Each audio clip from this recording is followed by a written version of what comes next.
so today we're going to do some knees to elbows or toes to bar.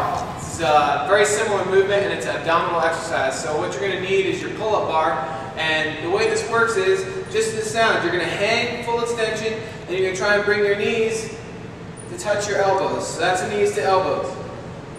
Okay, toes to bar is going to be just bringing your legs up all the way and touching that bar above you. There's a couple things you have to keep in mind here. Number one is that this is going to be tough to do if you can't keep your feet on the ground. If you're trying to do these fast and you can't touch the ground with your feet, you're going to get into a little bit of a swing. So if I'm doing my knees to elbows and I'm trying to do this and I get into a crazy swing, it's not really going to work because I'm not going to be able to keep that momentum. So the easiest thing to do is either have a bar where you can drag your feet on the ground each rep and slow yourself down, or start to work on a kip, which is going to be a more gymnastic movement. It gives you a little bit of a swing, but it also keeps you in balance. So if you can kip, it will look like this. You're going to start getting your hips going, and you're going to pull knees to elbows on the back side of each repetition.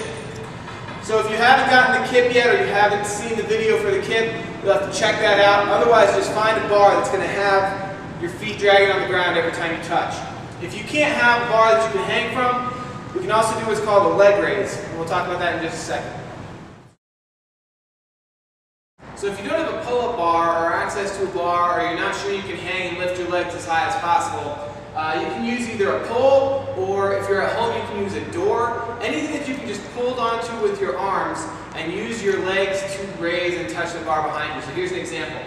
I'll just get down on the ground, got this bar behind me, and I'm going to use my abs to lift my legs and touch the pole behind me. So it's a controlled ascent, controlled descent. It's not this. Okay, make sure you've got a nice controlled abdominal movement that you're using to access your abs and to work those. So that's going to be your alternate or substitute for toes to bar and knees to elbows.